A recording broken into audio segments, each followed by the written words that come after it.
Welcome and thank you for joining us in the studio this morning, Yeah, thank Mr. you. Donald and David. Today from the public domain, there was an audio leaked, a conversation between a popular man of God and the Labour Party presidential candidate Mr. Peter Obi. We want to know how the Labour Party supporters in Nigeria are reacting to that audio leak. Secondly, do you think that Nigeria Telecommunications should be sanctioned for releasing that conversation? Well, thank you for that question. I must say that the Nigerian constitution did not dive deep into that very act.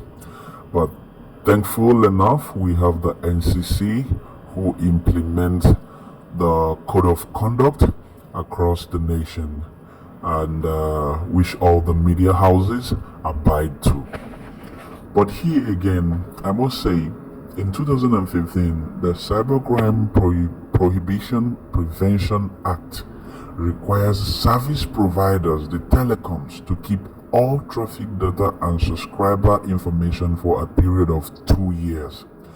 And on the request of relevant authority or any law enforcement agency, a service provider is required to preserve, hold, or retain traffic data, subscriber information, non-content information, and content data, government interception or retention. Then, when providing the information to the law enforcement agencies, the service provider must consider the privacy rights of the individual and take appropriate measure to safeguard the confidentiality of the data retained, processed, or retrieved. The Act also details fines and terms of imprisonment for the interception of electronic message, unlawful interception, computer fraud and forgery, unauthorized modification of data, and system interference. So, any service provider, MTN, Ethel, Glow, or Etisalat, that allow the release of that audio could face a hot punch, a hot blow from the Labour Party presidential candidate if he takes a step further to seek the court's intervention. Well, let me take you on your second question.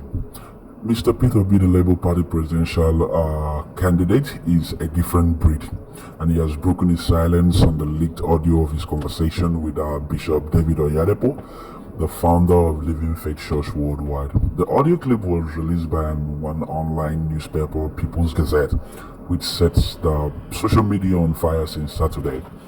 Now, in the audio, Obi was heard begging Oyedepo to help him mobilize Christian voters ahead of the election, especially those in the north-central states of Kwara, Kogi, and Niger, declaring the election was a religious war. That can never be Peter Obi, okay? And in that audio, he was repeatedly heard saying, yes, daddy, throughout the conversation. And Peter B neither denied nor confirmed the audio. He said his campaign was never based on ethnicity or religion. He referred to the Minister of Information, Lai Mohammed, who accused him of treason, saying there were efforts to portray him in the bad light. I'm talking about the person of Peter B. He said, and I quote, "In the past few days, I have observed the various campaigns of calumny directed at my person, with the latest being allegations attributed to the Information Minister Lai Mohammed from Washington, D.C. It is most unfortunate that these consistent efforts to portray me quite contrary to what I am, and my core values is coming from such high quarters, like the personality of Minister Lai Mohammed.